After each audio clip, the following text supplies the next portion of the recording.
시청자 여러분 안녕하십니까? VOA 뉴스입니다. 트럼프 대통령과 북한 김정은 위원장의 본격적인 회담이 오늘 펼쳐집니다.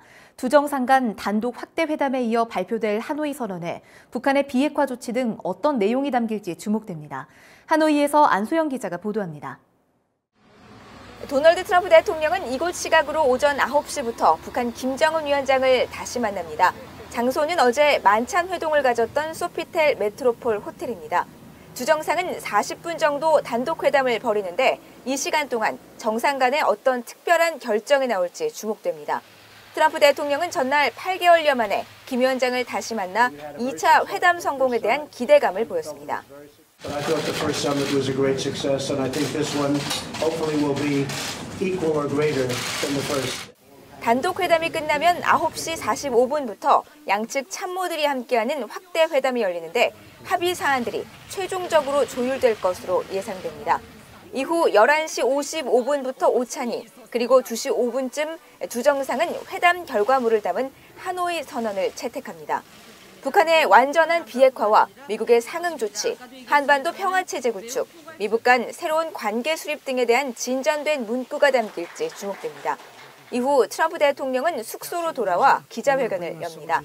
정상회담 합의 문구 외에 김 위원장이 약속한 내용들에 대한 언급이 있을지 주목됩니다.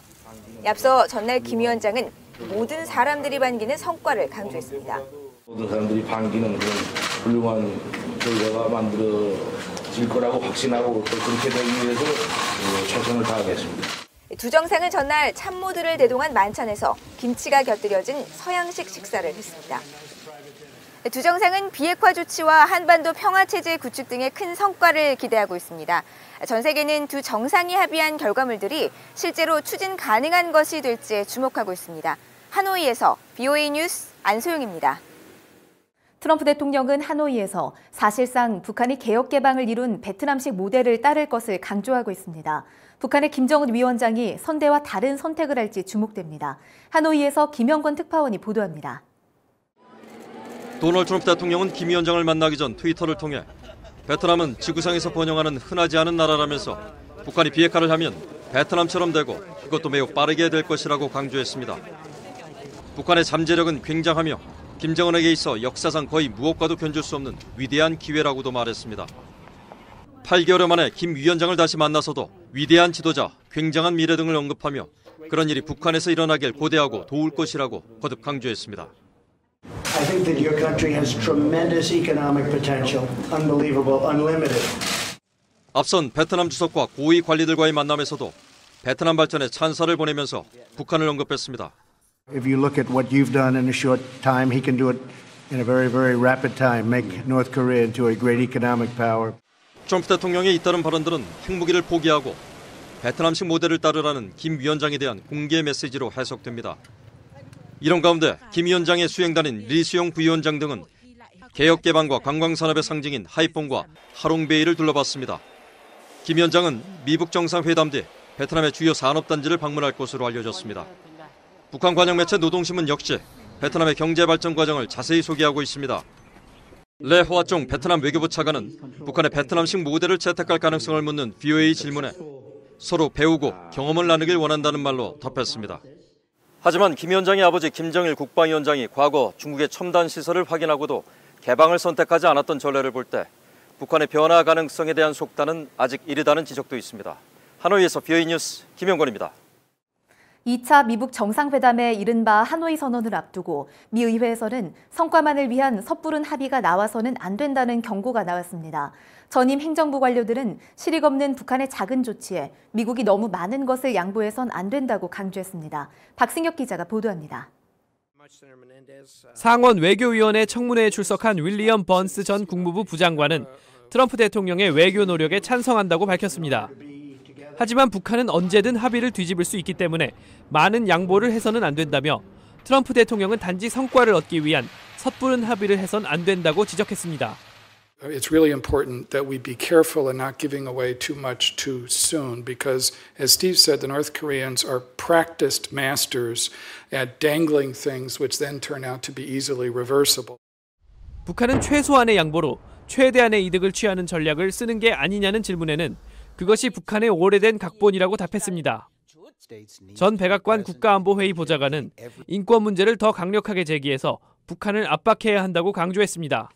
One of the things we're not making the most of is the human rights issue, which we should be raising for its own self, but also because it embarrasses Kim Jong-un and is actually a source of leverage on Kim Jong-un. 같은 시각 하원 외교위원회 청문회에는 매들린 올브라이트 전 국무장관이 출석해 트럼프 대통령의 행보가 김정은의 위상만 높여줬다고 비판했습니다. 북한은 같은 약속을 반복했을 뿐 실질적 조치는 거의 없었다는 것입니다. I think that a lot has been done to raise Kim Jong-un's status. I don't know how many times they say they've destroyed Yangbyon. 북한 문제를 다뤘던 전직 관료들은 북한과 단계적 조치를 주고받는 비핵화 협상을 계속하되 면밀하고 냉철한 외교를 펼쳐야 한다고 강조했습니다. VOA 뉴스 박승혁입니다. 미국 하원에서 북한의 인권 개선 없이 대통령이 독자적으로 대북 제재를 완화하는 것을 금지하는 법안이 발의됐습니다. 브랜던 보일 민주당 하원 의원이 26일 대표 발의한 이 법안은 북한 인권 개선 상황에 관한 의회의 승인을 거쳐야 대북 제재를 완화하거나 해제할 수 있다고 명시했습니다. 대북 제재 완화 조건으로는 북한이 정치범 수용소 운영을 중단하고 오토 원비어를 불법 억류에 고문한 뒤 살해한 것에 대해 가족에 대한 공식 사과를 적시했습니다. 북한이 1차 미북 정상회담 이후에도 제재를 회피하며 시리아에 무기를 팔아 무기 금수 조치를 지속해서 위반한 사실을 유엔 대북제재위원회가 확인한 것으로 전해졌습니다. 미국 CBS 방송은 유엔 대북제재위원회 기밀 보고서를 인용해 이런 내용을 보도하고 시리아는 북한의 가장 큰 무기 시장 중 하나라고 지적했습니다. 대북제재위원회 기밀 보고서는 지난 1월 말 유엔 회원국들에 회람됐으며 다음 달 초 공개될 것으로 알려졌습니다. 북한이 유엔 안보리 결의를 어기면서 밀수입하려고 했던 것으로 보이는 러시아산 보드카 9만 병이 네덜란드에서 적발됐다고 네덜란드 언론들이 보도했습니다. 보도에 따르면 네덜란드 세관은 지난 22일 로테르담 항에 정박해 있는 중국 선박에서 다량의 러시아산 보드카를 발견했으며 이 보드카는 북한으로 향하고 있던 것으로 판단했습니다. 네덜란드 당국은 안보리 대북 제재의 이행은 중요하다며 해당 보드카 전량 몰수를 지시한 것으로 전해졌습니다. VOA 뉴스 마칩니다. 시청해주신 여러분 고맙습니다.